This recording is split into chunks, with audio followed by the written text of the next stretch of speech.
Bonjour tout le monde. Welcome to your last notes PowerPoint over direct object pronouns with two verbs. Let's start with a prayer before we start our notes. Au nom du Père et du Fils et du Saint-Esprit. Amen.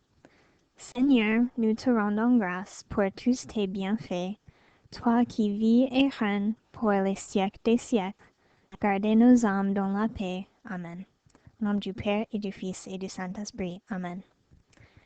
Okay, so today I can use direct object pronouns in the present tense. That's what we already learned. I can use direct object pronouns in the future approach or anytime there are two verbs next to each other in a sentence. So we're learning this in the context of the future approach, but anytime you have two verbs next to each other, so the passé récent, je viens d'étudier, or anything, j'aime manger, je veux jouer, je vais étudier. Anytime you have two verbs next to each other, these rules that we're learning today apply with direct object pronouns. So after today's notes, you will be able to do your conjugamos, les pronoms compléments, and that'll be due Sunday night at 10 o'clock. And in class, we would have lots and lots of practice with this. So am I expecting you to be an expert after two PowerPoints online? No. But I think this is super useful and worth learning, so even if we're not learning it quite as well as we would in class, it's still important. So, les notes. So you have the first page. Sorry if you can hear Mike barking. I think someone's walking by my house. But I'm not going to stop the video. Okay. So, on your first page, you have écrivez les conversations en anglais. Faites attention au placement du pronom. So I just want you to write these sentences in English, paying attention to where the direct object pronoun is in the sentence. And I'll do the first one for you. So, est-ce que tu as vu le film Beauty and the Beast? Did you see the film Beauty and the Beast? Non, mais je vais le voir ce week-end.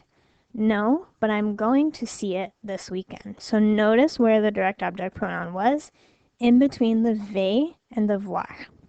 And you can do the rest of those on your own. Okay, so let's go on to the real notes. And again, the red is what you're going to want to write in. So placement of direct object pronouns in the verb plus infinitive, future approach tense. DOPs are different in French because they're placed in a different spot. In English, we usually put the DOP at the end of a sentence. So I am going to see it at the end of the sentence. In French, when there are multiple verbs in the sentence, you place the DOP after the conjugated verb and before the infinitive. So if we did this in English, we would be saying, I'm going to it see. Kind of like that. So use the chart to fill in the blanks below, making notice of the placement. He's going to look at me changes to il va me regarder. It's after the conjugated verb and before the infinitive. He likes looking at you.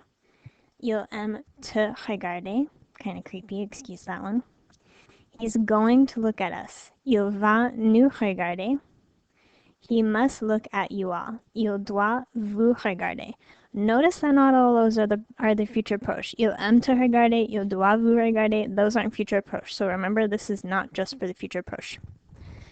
He's going to look at her. Il va la regarder. He's going to look at him. Il va le regarder. He likes looking at them. Il aime les regarder. Remember, when we replacing a thing in a sentence, you must know if it's masculine or feminine. Then you replace it with le or la. So rewriting the sentences below, replacing it with subject pronouns and direct objects pronouns. Bob et Sue vont manger le sandwich. Bob and Sue are going to eat the sandwich. Ils vont le manger. They're going to eat it. Nicole et moi voulons laver la voiture. Nous voulons la laver. We want to wash it. Nicole et toi aimez regarder la télé. Vous aimez la regarder. You all like to watch it.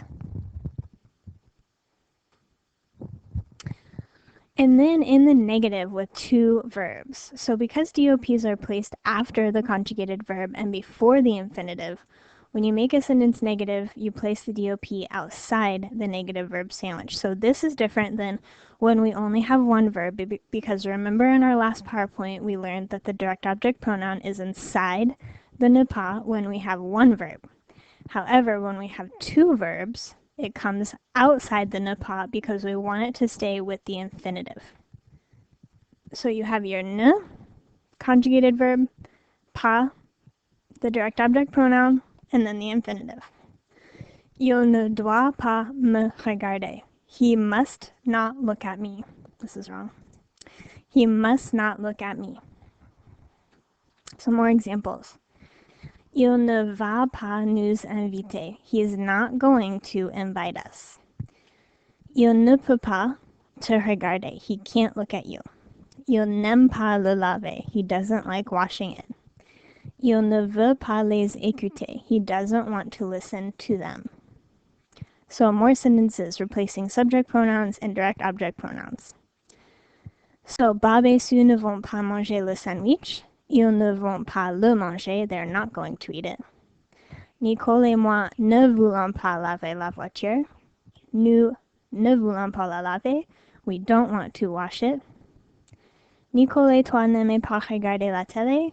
Vous n'aimez pas la regarder. You don't like to watch it. Okay, so that was short and sweet, and you have a worksheet practice to practice these using two verbs.